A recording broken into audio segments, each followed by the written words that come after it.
Ես գրանցված եմ, բայց արտահերթ կտամ հարցս, քանի որ ձեր ասացի հետ ուղիղ կապ ունի, պարոն Ֆարմանյան։ Կներեք, որ ասում եք պարգևավճարներից հրաժարվելու եք, որովհետև երկրում կա աղքատություն եւ ծանր սոցիալական վիճակ։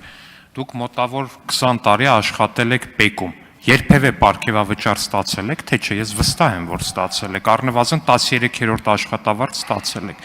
Ուզում եք ասեք Սերժ Սարգսյանի եւ Ռոբերտ Քոչարյանի տարիներին, որտեղ դուք աշխատել եք ՊԵԿ-ում եւ ստացել եք պարգևավճար, այդ ժամանակ չի եղել աղքատություն երկրում, պարոն Ֆարմանյան։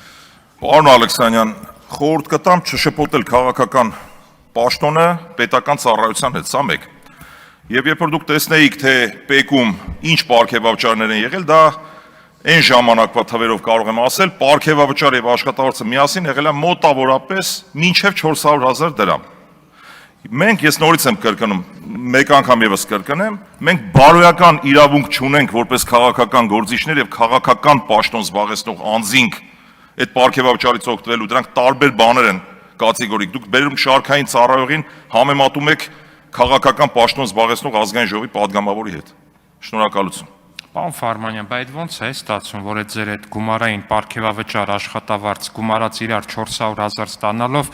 այն ձեր ՊԵԿ-ի նախագահ Ամերիկայում մի 800 միլիոն դոլարանոց տուն ուներ, ՊԵԿ, որ նախկին պաշտոնյային նայում ես մեր 1000 տարվա աշխատավարձ, պարգևավճար, չգիտեմ, այնտեղ ընտանիքի ամբողջական բյուջեն գումարես իրար, այդ մարդկանց մի մեքենայի գնին չի լինի, կամ որ ասում եք ծառայողական մեքենա չեք վերցնելու, անկեղծ ասած զարմացած չեմ, որտեվ ԱԺ-ից որ դուրս եմ գալի Դեմիրճան փողոց, ոնց որ Ժնևի ավտոսալոնը լինի ձեր խմբակցության մեքենաները,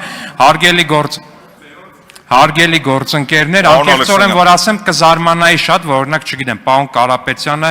Քեմրիով գնար գար, ասենք անկեղծ էլ, եկեք այդ թեմաներով չխոսենք, հարգելի գործընկերներ, բայց այնուամենայնիվ իմ առաջին հարցը մնում է ուժի մեջ, այդ ոնց է ստացվում, որ դուք այտենց 400,000 դրամ ստացող ազնիվ պաշտոնյաներ եք եղել նախկինում, բայց հիմա ունեք այտենց հարյուրավոր միլիոնների գույք, անձամբ դուք չէ՞, այդ վերնախավը ՊԵԿ-ի, իսկ մենք այս պարգևավճար ստացողներս մի հատ հիպոթեկով տուն ունենք մի կերպ։